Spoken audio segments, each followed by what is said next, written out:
ചോറിൻ്റെ കൂടെ കഴിക്കാൻ പറ്റിയ എനിക്ക് ഏറ്റവും ഫേവറേറ്റ് ആയിട്ടുള്ള ഉണക്കമീൻ ചമ്മന്തിയാണ് നമ്മൾ ഇന്ന് ഉണ്ടാക്കുന്നത്. ചോറിൻ്റെ കഞ്ഞിൻ്റെ ഒക്കെ കൂടെ ഇതൊരു അടിപൊളി കോമ്പിനേഷനാണ്. ഏത് ഉണക്കമീൻ ഉപയോഗിച്ചിട്ട് ഇത് ഉണ്ടാക്കാം. നമ്മളിവിടെ ഇന്ന് നെത്തോലി എന്നൊക്കെ പറയുന്ന ഈ മീനാണ് എടുത്തിരിക്കുന്നത്. കഴുകി വൃത്തിയാക്കിയെടുത്ത മീനിലേക്ക് കുറച്ച് മഞ്ഞൾപ്പൊടിയും കുറച്ച് മുളക് പൊടിയും കൂടിയിട്ട് നല്ലോണം മിക്സ് ചെയ്ത് വയ്ക്കുക. ഇനി ഇത് റെസ്റ്റ് ചെയ്യാൻ വെക്കേണ്ട ആവശ്യമൊന്നുമില്ല, അപ്പം തന്നെ നമുക്ക് ഫ്രൈ ചെയ്യാം. ഇതിലേക്ക് ആവശ്യമുള്ള തേങ്ങ, ചെറിയുള്ളി, ചുവന്നമുളക്, കറിവേപ്പിലൊക്കെ ഇവിടെ എടുത്തിട്ടുണ്ട്. മീൻ വറുക്കുന്നതിന് മുന്നേ നമുക്ക് ഈ ചുവന്നമുളക് ഒന്നിട്ട് ഫ്രൈ ചെയ്തെടുക്കണം.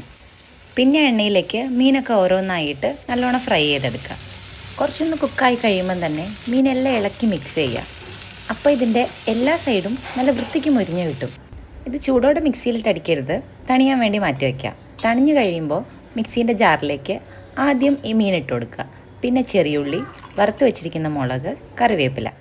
വെള്ളം ഒഴിച്ച് അരയ്ക്കാൻ പാടില്ല, ഒന്ന് പൊടിച്ചെടുക്കാനേ പാടുള്ളൂ.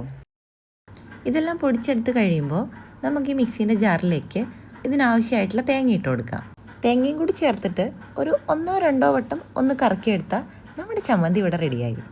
ഉണക്കമീൻ കറീനെക്കാട്ടിലും ഇങ്ങനെ ചമ്മന്തി ഉണ്ടാക്കി കഴിക്കുന്നതോ വറുത്ത് കഴിക്കുന്നതോ ആണ് എനിക്ക് ഏറ്റവും ഇഷ്ടപ്പെട്ടത്. എല്ലാവർക്കും ഉണ്ടാക്കാൻ അറിയുന്ന ഒരു കാര്യമാണ്. അറിയാത്ത ആരെങ്കിലും ഉണ്ടെങ്കിൽ എന്തായാലും ട്രൈ ചെയ്ത് നോക്കണം കേട്ടോ.